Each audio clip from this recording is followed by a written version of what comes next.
ಅಕ್ರಮ ಆಸ್ತಿ ಗಳಿಕೆ ಪ್ರಕರಣಕ್ಕೆ ಸಂಬಂಧಪಟ್ಟಂತೆ ತಮಿಳುನಾಡು ಪೊಲೀಸರು ನಿನ್ನೆಯಿಂದ ಕೂಡ ರಾಜ್ಯದಲ್ಲಿ ಬೀಡು ಬಿಟ್ಟಿದ್ದಾರೆ. ಇಲ್ಲಿ ಅವರಿಗೆ ಸಂಬಂಧಪಟ್ಟಂತಹ ಆಸ್ತಿಯನ್ನ ಮತ್ತು ಅಸೆಟ್ಸ್ ಅನ್ನ ಹಸ್ತಾಂತರ ಮಾಡುವಂತಹ ಪ್ರಕ್ರಿಯೆಗೆ ನಿನ್ನೆಯಿಂದ ಚಾಲನೆ ಸಿಕ್ಕಿದೆ. ಆಸ್ತಿ, ದಾಖಲೆ, ಚಿನ್ನಾಭರಣವನ್ನೆಲ್ಲವನ್ನ ಕೂಡ ತಮಿಳುನಾಡು ಸರ್ಕಾರಕ್ಕೆ ಹಸ್ತಾಂತರ ಮಾಡಲಾಗ್ತಾ ಇದೆ. ಜಯಲಲಿತಾಗೆ ಸಂಬಂಧಪಟ್ಟಂತಹ 1606 ಚಿನ್ನದ ಐಟಂಗಳನ್ನ ಒಳಗೊಂಡಿದೆ. ಚಿನ್ನದ ಡಾಬು, ಚಿನ್ನದ ಕಿರೀಟ, ಕತ್ತಿ, ಪೆನ್ನು, ಏನ್ ಕೇಳ್ತೀರಾ, ಒಟ್ಟು 27 kg 558 ಗ್ರಾಂನಷ್ಟು ಚಿನ್ನಕ್ಕೆ ಸಂಬಂಧಪಟ್ಟಂತಹ ಆಭರಣಗಳು ಪತ್ತೆ ಆಗಿದೆ. ಇಷ್ಟು ಮಾತ್ರ ಅಲ್ಲ, ಅಂದಾಜು ಇವೆಲ್ಲವೂ ಕೂಡ ಇನ್ನೂ ಜಾಸ್ತಿ ಆಗ್ಬೋದು. 1526 ಎಕರೆ ಜಮೀನಿಗೆ ಸಂಬಂಧಪಟ್ಟಂತಹ ದಾಖಲೆಗಳನ್ನ ಕೂಡ ಹಸ್ತಾಂತರ ಮಾಡಲಾಗುತ್ತೆ. ನೋಡಿ ಎಷ್ಟು ಗ್ರ್ಯಾಂಡ್ ಆಗಿದೆ ಈ ಡಾಬು ಅಂತ. ಚಿನ್ನ ಮತ್ತು ವಜ್ರ ಖಚಿತ ಡಾಬಿದು.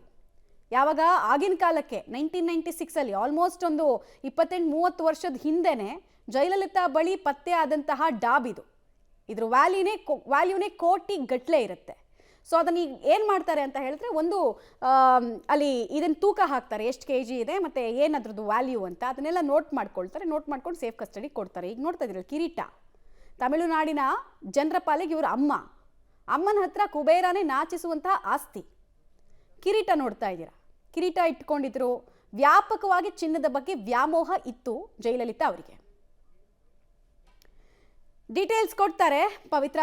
ಕುಬೇರನ ಖಜಾನೆ ರೀತಿನಲ್ಲಿ ಜಯಲಲಿತಾ ಅವರು ಆಸ್ತಿಯನ್ನ ಗಳಿಕೆ ಮಾಡಿದ್ದು ಗೊತ್ತಾಗಿದೆ. ಸೊ ಸೇಫ್ ಕಸ್ಟಡಿಗೆ ಕೊಡುವಂತಹ ಪ್ರಕ್ರಿಯೆ ಹೇಗೆ ಸಾಗ್ತಾ ಇದೆ, ಕಂಪ್ಲೀಟ್ ಆಗಿ ಇವತ್ತೇ ಪ್ರಾಸೆಸ್ ಮುಗಿದು ಹೋಗುತ್ತಾ ಅಥವಾ ಇನ್ನೊಂದು ದಿನಕ್ಕೇನಾದ್ರೂ ಇದು ಮುಂದೂಡಲ್ಪಡುತ್ತಾ? ಮಮತಾ, ಈಗ ಅಕ್ರಮ ಆಸ್ತಿ ಗಳಿಕೆ ಪ್ರಕರಣದಲ್ಲಿ ತಮಿಳುನಾಡಿನ ಮಾಜಿ ಮುಖ್ಯಮಂತ್ರಿ ಆಗಿರುವಂತಹ ಜಯಲಲಿತಾ ಅವರಿಂದ ಮುಟ್ಟುಗೋಲು ಹಾಕಿರುವಂತಹ, ಅದರಲ್ಲೂ ಕೂಡ ಬೆಲೆ ಬಾಳುವ ಆಸ್ತಿ ಅದು. ಸೊ ಅದನ್ನ ಹರಾಜು ಹಾಕ್ಬೇಕು ಅಂತ ಆರಂಭಿಕ ಹಂತದಲ್ಲಾಗಿತ್ತು. ಆದ್ರೆ ಹರಾಜು ಹಾಕುವಂತಹ ಬದಲು ತಮಿಳುನಾಡು ಸರ್ಕಾರದ ಸುಪರ್ದಿಗೆ ಅದನ್ನ ನೀಡುವಂತೆ ವಿಶೇಷ ನ್ಯಾಯಾಲಯ ಆದೇಶಿಸಿತ್ತು. ಸೊ ಹಾಗಾಗಿ ಈಗ ಆ ಪ್ರಕ್ರಿಯೆ ತುಂಬಾ ಬಿಗಿ ಬಂದೋಬಸ್ತ್ನಲ್ಲಿ ನಡೀತಾ ಇದೆ. ಒಂದು ಕಡೆ ತಮಿಳುನಾಡಿನ ಅಧಿಕಾರಿಗಳು, ಪೊಲೀಸರು ಇದ್ದಾರೆ, ಇನ್ನೊಂದು ಕಡೆ ವಕೀಲರಿದ್ದಾರೆ. ಸೊ ಎಲ್ಲರ ಸಮ್ಮುಖದಲ್ಲಿ ಇದೊಂದು ನಡೀತಾ ಇದೆ. ಜೊತೆಗೆ ಇದೊಂದು ವಿಶೇಷವಾಗಿರುವಂತಹ ಅಪರೂಪದ ಪ್ರಕರಣ ಕೂಡ. ಯಾಕಂದ್ರೆ ಅಷ್ಟರ ಮಟ್ಟಿಗೆ ಆ ಜಯಲಲಿತಾ ಅವರ ಆಸ್ತಿಯ ಅವರ ವಿವರವನ್ನ ಕೇಳಿದ್ರೆ ಎಂತವ್ರಿಗೂ ಕೂಡ ಶಾಕ್ ಆಗುತ್ತೆ. ಅಷ್ಟೊಂದು ಪ್ರಮಾಣದಲ್ಲಿ ಅವ್ರಿಗೆ ಸೇರಿರುವಂತಹ 11,344 ರೇಷ್ಮೆ ಸೀರೆಗಳು ಇದೆ ಅಂತ ಹೇಳಲಾಗ್ತಾ ಇದೆ. ಜೊತೆಗೆ ಆಸ್ತಿ ಪತ್ರಗಳು ಅವರಿಗೆ ಸೇರಿರುವಂತದ್ದು ಇನ್ನು 468 ಬಗೆಯ ಚಿನ್ನಾಭರಣಗಳಿದಾವೆ. ಬರೋಬ್ಬರಿ 25 kg ತೂಗುತ್ತೆ ಅಂತ ಲೆಕ್ಕಾಚಾರ ಹಾಕ್ತಾ ಇದ್ದಾರೆ. ಜೊತೆಗೆ 7,040 ಗ್ರಾಂ ತೂಕ ಬರುತ್ತೆ ಅದು ಅನ್ನುವಂಥದ್ದು. ಇನ್ನು 750 ಜೊತೆ ಚಪ್ಪಲಿಗಳು ಕೂಡ ಇದೆ. ಜೊತೆಗೆ ಬೆಲೆ ಬಾಳುವಂತಹ ವಾಚ್ಗಳು, ಕೆಲವೊಂದಿಷ್ಟು ವಾಚ್ಗಳನ್ನ ಅದನ್ನು ಓಪನ್ ಕೂಡ ಮಾಡಿಲ್ಲ ಅನ್ನುವಂತಹ ಮಾಹಿತಿ ಇದೆ. ಅಂದ್ರೆ ಬಳಕೆ ಮಾಡಿಲ್ಲ. ಅಷ್ಟೊಂದು ರೀತಿಯಲ್ಲಿ ಅವರು ಅಲಂಕಾರಿಕ ವಸ್ತುಗಳ ಬಗ್ಗೆ ಕ್ರೇಜ್ ಅನ್ನ ಹೊಂದಿದ್ರು.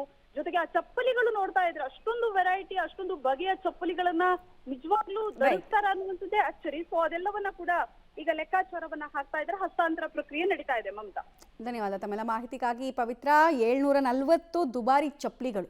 ಆ ಚಪ್ಪಲಿಗಳನ್ನ ಜೀವಿತಾವಧಿಯಲ್ಲಿ ಮಧ್ಯಮ ವರ್ಗ ನಿಯತ್ತಾಗಿ ದುಡಿದ್ರು ಕೂಡ ಒಂದ್ ಜೊತೆ ಚಪ್ಪಲಿಯನ್ನು ಕೊಂಡ್ಕೊಳ್ಳೋಕ್ಕಾಗಲ್ಲ, ಅಷ್ಟು ಬೆಲೆ ಬಾಳ್ತಾ ಇತ್ತು. ದೇಶ ವಿದೇಶದಿಂದ ಖರೀದಿ ಮಾಡ್ತಾ ಇದ್ರು. ಲಕ್ಸುರಿ ಲೈಫ್ ಲೀಡ್ ಮಾಡುವಂತಹ ಕಯಾಲಿ ಇತ್ತು. ಆಮೇಲೆ ಇದೆಲ್ಲ ಕನ್ವಿಕ್ಟ್ ಆಗಿರೋದವರು ಈ ಪ್ರಕರಣದಲ್ಲಿ, ಅಕ್ರಮ ಆಸ್ತಿ ಗಳಿಕೆ ಪ್ರಕರಣದಲ್ಲಿ ಅವರು ಕನ್ವಿಕ್ಷನ್ ಅಲ್ಲಿದ್ರು, ಅಪರಾಧಿ ಅಂತ ಸಾಬೀತಾಗಿತ್ತು. ಈಗ ಏನು ಮಾಡ್ತಾರೆ ಅಂದರೆ ಸೇಫ್ ಕಸ್ಟಡಿ ಕೊಡ್ತಾರೆ. ತಮಿಳುನಾಡು ಸರ್ಕಾರಕ್ಕೆ ಇದೆಲ್ಲ ತೂಕ ಹಾಕಿ ಸೇಫ್ ಕಸ್ಟಡಿ ಕೊಡ್ತಾರೆ. ಸೇಫ್ ಕಸ್ಟಡಿಯಿಂದ ಅವ್ರು ಹರಾಜು ಹಾಕ್ತಾರೋ ಅಥವಾ ಅದನ್ನು ಅವರೇ ಬೇರೆ ಬೇರೆ ಉದ್ದೇಶಗಳಿಗೆ ಬಳಸ್ಕೊಳ್ತಾರೋ ಅದು ತಮಿಳುನಾಡು ಸರ್ಕಾರದ ವಿವೇಚನೆಗೆ ಬಿಟ್ಟಿರುತ್ತೆ. ಮತ್ತು ಕೇವಲ ಇಲ್ಲಿ ದುಡ್ಡನ್ನು ಮಾತ್ರ ಮತ್ತು ಆಸ್ತಿಯನ್ನು ಮಾತ್ರ ಮುಟ್ಟುಗೋಲು ಹಾಕೊಂಡಿರಲಿಲ್ಲ. 10 ಕೋಟಿ ದಂಡವನ್ನು ಆಗಿನ ಟೈಮ್ನಲ್ಲೇ ಕನ್ವಿಕ್ಷನ್ನ ರೂಪದಲ್ಲಿ ಕೊಟ್ಟಿತ್ತು. ಸೊ ಆ ದಂಡದ ಮೊತ್ತ ಕೂಡ ಕಟ್ಟಬೇಕಾಗಿದೆ. ಇನ್ನೂ ಅವ್ರ ಜೀವಿತಾವಧಿಯಲ್ಲಿ ಅವ್ರು ಕಟ್ಟಿರಲಿಲ್ಲ ಆ ಪೆನಾಲ್ಟಿ ಅಮೌಂಟನ್ನು. ಸೊ ಇದನ್ನೆಲ್ಲ ಹರಾಜು ಹಾಕ್ಬಿಟ್ಟು ನಂತರ ಏನಾದರೂ ಪೆನಾಲ್ಟಿ ಅಮೌಂಟ್ನು ಕಟ್ಟಿ ಉಳಿದ ಉದ್ದೇಶಗಳಿಗೆ ಉಪಯೋಗಿಸ್ಕೊಳ್ತಾರ ಗೊತ್ತಿಲ್ಲ. ಬಟ್ ಒಂದೊಂದು ಐಟಮ್ಗಳನ್ನು, ಗೋಲ್ಡ್ ಐಟಮ್ಗಳನ್ನು ನೀವು ನೋಡ್ತಾ ಇದ್ರೆ ಯಾವ ಪ್ರಮಾಣದ ಕಲೆಕ್ಷನ್ ಇತ್ತು ಅವ್ರ ಹತ್ರ ಆಗಿನ ಕಾಲದಲ್ಲಿ. ಆಲ್ಮೋಸ್ಟ್ ಎಲ್ಲವೂ ಆ್ಯಂಟಿಕ್ಕು.